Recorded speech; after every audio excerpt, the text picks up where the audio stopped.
Hi sir, welcome to our channel. Present మనతో పాటు దాము బాలాజీ గారు సీనియర్ జర్నలిస్ట్ ఉన్నారు. వారితో ఒకసారి మాట్లాడదాం. నమస్కారం సార్. సార్, ఇరాన్ లో కట్స్ ర్యాలీ అని నిర్వహించారు సార్. సో భారీగా జనం రోడ్ల మీదకి వచ్చేసారు, ఈ ర్యాలీలో పార్టిసిపేట్ చేశారు. అయితే ఈ ర్యాలీ జరుగుతున్న టైంలోనే వాళ్ళపైన బాంబుల దాడి జరిగిందని, వందలాది మంది ప్రజల ప్రాణాలు పోయాయని చెప్పేసి వార్తలు వస్తున్నాయి సార్. మరి నిజంగా ఈ ర్యాలీ జరుగుతున్నప్పుడు బాంబులు వేసారా, దాడులు జరిగాయా, మరి ఇదేం యుద్ధ నీతి అని చెప్పేసి చాలా మంది క్వశ్చన్స్ రైజ్ చేస్తున్నారు. ఈ విధంగా ర్యాలీ చేస్తున్న టైంలో ఇది కరెక్ట్ కాదని కూడా అంటున్నారు. అసలు ఏంటి కట్స్ ర్యాలీ, మరి దీనికి సంబంధించి అసలు ఏం జరిగింది సార్ అక్కడ? యుద్ధ నీతి అనేది ఇప్పుడు ఏమీ లేదు. ఎవరికి బలం ఉంటే ఏమైనా చేయొచ్చు. ఎందుకంటే మన కళ్ళ ముందే గాజాలో 70,000 మందిని చంపేశారు. వాళ్ళందరూ కూడా సివిలియన్సే, 70,000 మంది, అందులో 25,000 మంది పిల్లలు. సో ఇంకా ఏముంది యుద్ధ నీతి అంటే? తమకు నచ్చని ఒక జాతిని కావచ్చు, ఒక మతాన్ని కావచ్చు, కంప్లీట్ గా భూగోళాన్ని తుడిచిపెట్టేయాలని హోలోకాస్ట్ పేరుతో హిట్లర్ ఎలాగైతే యూదుల్ని చంపాడో, ఇప్పుడు అదే యూదులు ముస్లింల్ని కూడా హిట్లర్ పద్ధతిలోనే, ఒకప్పుడు వీళ్ళు బాధితులు, ఇప్పుడు వాళ్లే అలాగా చేస్తున్నారు. సో ఇదంతా కూడా అమెరికా సపోర్ట్ తోనే జరుగుతుందని అందరికీ తెలుసు. కాబట్టి యుద్ధ నీతి అనేది ఏమీ లేదు ఇక్కడ. నీకు బలం ఉంటే నువ్వేమన్నా చేయొచ్చు అనే ఒక నీతి తప్ప యుద్ధ నీతి ఏమీ లేదు. ఒకప్పుడైతే రూల్స్ బేస్డ్ సొసైటీ అనేది ఎంతో కొంత ఉన్నింది. ఇవాళ రూల్స్ బేస్డ్ సొసైటీ లేదు. ఇంటర్నేషనల్ సంస్థలైన ఐక్యరాజ్య సమితి కావచ్చు, లేకపోతే WTO కావచ్చు, ఇలాంటి వేటిని కూడా అమెరికా ఇవాళ క్యారీ చేయట్లేదు. సో అందుకనే అసలు ఇరాన్ ప్రజల మీద యుద్ధమే ఏ రకంగానూ అవసరం లేదు. అమెరికాకైతే ముఖ్యంగా ఇజ్రాయెల్కి అవసరం ఉంది. ఎందుకంటే ఇజ్రాయెల్ గ్రేటర్ ఇజ్రాయెల్గా ఏర్పడాలని ఆల్రెడీ వెస్ట్ బ్యాంక్ని ఆక్యుపై చేసేసింది, పాలస్తీనా గాజాను కూడా ఆక్యుపై చేసింది, ఇటుపక్క లెబనాన్ని ఆక్యుపై చేసేదానికి ట్రై చేస్తుంది. అసలు ఇజ్రాయెల్కి బార్డర్సే లేవు. ఎందుకంటే వాళ్ళు బార్డర్స్ అనేది పెట్టుకుంటే మళ్ళీ మనం ఎక్స్టెండ్ కాలేమని బార్డర్స్ కూడా పెట్టుకోలేదు. వాళ్ళు గ్రేటర్ ఇజ్రాయెల్ అనే కాన్సెప్ట్ వాళ్ళది. అది దానికి అడ్డుగా ఉందని ఇరాన్ని వీకెండ్ చేసేయాలి, ఇరాన్లో తమకు నచ్చిన ప్రభుత్వాన్ని పెట్టాలనేది వాళ్ళ లక్ష్యం. ఎందుకంటే మిడిల్ ఈస్ట్లో వాళ్ళకి ఏకైక ఇబ్బంది వీళ్ళే. ఇక రెండోది, అమెరికా వైపు నుంచి చూసినప్పుడు ఈ GCC దేశాలు ఏవైతే ఉన్నాయో, గల్ఫ్ కోఆపరేషన్ కౌన్సిల్ దేశాలు 6 ఉన్నాయి. సౌదీ అరేబియా, UAE, ఖతారు, ఒమన్, తర్వాత బహ్రెయిన్, కువైట్. ఈ దేశాల నుంచి, ఈ దేశాలతో అమెరికాకున్న ఒప్పందం ప్రకారం ఈ దేశాల దగ్గర ఎవరు పెట్రోలు లేకపోతే LNG ఇవన్నీ, గ్యాస్, పెట్రోలు, ఇతర ఎరువులు ఇవన్నీ కొనాలంటే డాలర్లోనే చెల్లించాలి. ఈ డాలర్లో చెల్లించడం వల్ల అమెరికన్ డాలర్ అనేది స్ట్రెంగ్తన్ అవుతుంది. దీన్ని పెట్రో డాలర్స్ ఎకనామీ అంటారు. ఈ డాలర్ల ద్వారా వచ్చిన డబ్బుల్ని ఈ గల్ఫ్ దేశాలు మళ్ళీ అమెరికాలోనే పెట్టుబడులు పెడతాయి, అమెరికా స్టాక్ మార్కెట్లో ఇన్వెస్ట్ చేస్తాయి. ఆ రకంగా అమెరికా ఇప్పుడు మనం చెప్పుకుంటుండే గూగుల్ కానీ, లేకపోతే ఎన్విడియో కానీ, అమెజాన్ కానీ, మైక్రోసాఫ్ట్ కానీ, ఈ AI ChatGPT వాళ్ళ కంపెనీ కానీ, ఇవన్నీ కూడా ఓపెన్ అయ్యాయి. ఇవన్నిట్లో కూడా ఈ గల్ఫ్ దేశాలు పెట్టుబడులే ఉన్నాయి. సో అందువల్ల గల్ఫ్ దేశాల ఎకనామీ అనేది అమెరికాకి వెరీ ఇంపార్టెంట్. సో ఈ గల్ఫ్ దేశాల ఎకనామీకి కూడా థ్రెట్గా ఇరానే కనబడుతుంది. వాళ్ళకి మిడిల్ ఈస్ట్లో కంప్లీట్ ఆధిపత్యం కావాలంటే, ఒకటి ఆయిల్ మీద ఆధిపత్యం, ఆయిల్ వనరుల మీద, రెండవది ఈ గల్ఫ్ దేశాల మీద ఆధిపత్యం అనేది అమెరికాకు అవసరం. సో ఇవన్నీ కావాలంటే ఇక్కడ ఒక రీజనల్ లోకల్ రౌడీ లాగా ఒకరిని క్రియేట్ చేసి ఇజ్రాయెల్ని వాళ్ళు ప్రసారి ఇక్కడికి రాకుండా చేయడం ఒకటైతే, రెండోది మిడిల్ ఈస్ట్లో దాదాపు 27 చోట్ల వాళ్ళ మిలిటరీ బేసెస్ని ఏర్పాటు చేసుకొని ఇరాన్ని కంప్లీట్గా సర్కిల్ ఆఫ్ ఫైర్ అంటారు, ఇరాన్ని కంప్లీట్గా చుట్టేసి తమ అధీనంలో, అంటే తాము ఎప్పుడు దాడి చేయాలనుకున్నా ఇరాన్ మీద దాడి చేయగలిగిన పరిస్థితిని వాళ్ళు ముందే క్రియేట్ చేసి పెట్టుకున్నారు. దీన్ని ఎదుర్కోవడానికి ఇరాన్ కూడా ఏం చేస్తుందంటే, మళ్ళీ సర్కిల్ ఆఫ్ ఫైర్ ఇజ్రాయెల్ చుట్టూ ఇరాన్ కూడా ఒక సర్కిల్ని ఏర్పాటు చేసింది. దాన్ని యాక్సిస్ ఆఫ్ రెసిస్టెన్స్ అంటారు. ఇటు నార్త్ వైపు లెబనాన్, సౌత్ వైపు పాలస్తీనా, లెబనాన్లో హెజ్బుల్లాస్, పాలస్తీన్లో హమాస్, తర్వాత రెడ్ సీలో కంప్లీట్గా పట్టు కోసం. ఎందుకంటే మనకు హార్ముజ్ జలసంధి ఎంత ఇంపార్టెంట్, రెడ్ సీ కూడా అంత ఇంపార్టెంట్. రెడ్ సీ వచ్చి మన ఇండియన్ ఓషన్ని కలుపుతుంది అనమాట. సో అక్కడున్న యెమెన్లో ఉన్న హౌతీలు, తర్వాత ఇరాక్లో ఉండే షియా మిలిషియా, తర్వాత సిరియాలో మొన్నటి వరకు అసాద్ ప్రభుత్వం కూడా ఇరాన్కి అనుకూలంగా ఉండింది.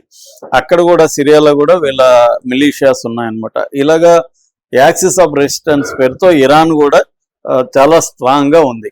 సో దీన్ని దెబ్బతీయడం కోసమే ఇప్పుడు ఇరాన్ని దెబ్బతీయాలంటే వాళ్ళ మిసైల్ టెక్నాలజీని, వాళ్ళ మిలిటరీ పవర్ని దెబ్బతీయాలి. అట్లాగే వాళ్ళ ప్రజల్ని పెద్ద ఎత్తున చంపడం ద్వారా భయాందోళన క్రియేట్ చేయాలి. అట్లాగే ఆంక్షలు ఎకనామిక్ ఆంక్షలు విధించి ఇరాన్ ఎకనామీని దెబ్బతీసేయాలి. ఇప్పుడు లేటెస్ట్గా ఏంటంటే వాళ్ళ ఆయిల్ నిల్వలంతా కూడా దెబ్బతీసేస్తే, ఎందుకంటే ఇరాన్లో మోర్ దాన్ 60-70% బడ్జెట్లో ఆయిలే ఉంటుంది. సో దాన్ని దెబ్బతీయగలిగితే ఇరాన్ వీక్ అయిపోతుంది. రెండోది, ఇరాన్తో బాగా సంబంధం ఉండి లాభపడుతున్న చైనా, రష్యాలకు కూడా ఇరాన్ వీక్ అయిపోతే చైనా, రష్యాలకు కూడా మిడిల్ ఈస్ట్ లో పట్టుపోతుంది. ఇది అమెరికా స్ట్రాటజీ, ఇజ్రాయెల్ స్ట్రాటజీ. ఈ స్ట్రాటజీలో భాగంగానే వాళ్ళు ఇప్పుడు ఈ ఆపరేషన్ ఎపిక్ ఫ్యూరీ పేరుతో, అట్లాగే ఆపరేషన్ లయన్స్ రోర్ పేరుతో అటాక్ చేస్తున్నారు. సో ఈ అటాక్ లో ఫస్ట్ రోజే వాళ్ళు చేసింది ఏంది, ఒక మినాబ్ అనే ఒక ఏరియాలో ఒక బాలికల పాఠశాల మీద 2 సార్లు వేశారు, ఒకసారి కాదు. ఫస్ట్ సారి వేశారు, బాలికలందరూ ప్రేయర్ హాల్కి వచ్చేసారు, చిన్నపిల్లలంతా. మళ్ళీ అక్కడ బాంబు వేశారు. అంటే 2 సార్లు క్లియర్గా వాళ్ళకి తెలిసే దాని మీద తొమాహాక్ అనే బాంబు వేశారు. దాంతో 105 మంది పిల్లలు, స్టాఫ్ చాలా మంది చనిపోయారు. అక్కడి నుంచి ఇప్పటి వరకు తీసుకుంటే దాదాపు 20 స్కూల్స్ మీద, టెహ్రాన్లోనే 20 స్కూల్స్ మీద వేశారు. హాస్పిటల్స్ 30 హాస్పిటల్స్ మీద వేశారు. 100 హెల్త్ సెంటర్స్ మీద వేశారు.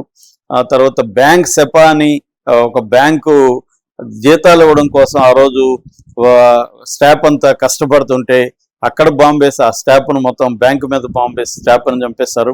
అలాగే రెడ్ క్రిసెంట్ సొసైటీ అని గాయపడిన వాళ్ళకి కాపాడడం కోసం అక్కడ ఒక సొసైటీ పనిచేస్తుంది. దీనికి ఇంటర్నేషనల్ ఫండ్ ఇస్తుంది. చైనా కూడా $2 లక్షల ఫండ్ నిన్న అనౌన్స్ చేసింది. ఈ రెడ్ క్రిసెంట్ సొసైటీకి సంబంధించి 9 సెంటర్ల మీద వేశారనమాట.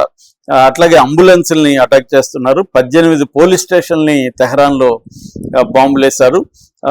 ఇలాగా అక్కడ ఏంటంటే సివిలియన్ ఇన్ఫ్రాస్ట్రక్చర్, ఇళ్ళు, వీటి మీద ఇప్పటి వరకు మనకు అందుతున్నది దాదాపు 20,000 ఇండ్ల మీద బాంబులు వేశారు. ఒక 5,000 కమర్షియల్ మార్కెట్స్, కమర్షియల్ బజార్లు, దాదాపు 5,000 మంది మీద, 5,000 మార్కెట్స్ మీద బాంబులు వేశారు.